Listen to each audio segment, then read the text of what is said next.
want to speak about him or his writings was he's just a very deliberate person, and I think that is some of the most straightforward things you can find in the Bible, which there's nothing wrong with that.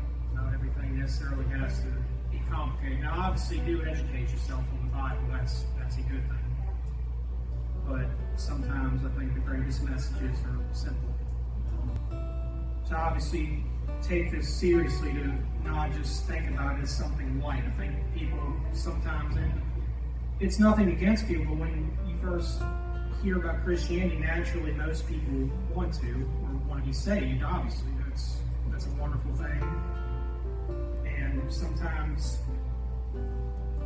I feel like people, it's very easy to fall into a kind of a groove of autopilot almost. Just, and it's not necessarily that it's just how we are as people, but I think if you remember that verse, it helps you always to remember who you owe it to, God, and basically just never forget that.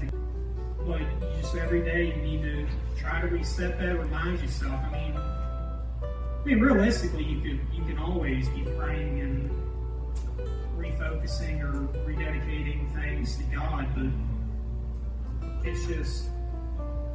it's about building habits. I think in my mind, I feel it's like anything else. You have to work at it, you have to keep it up.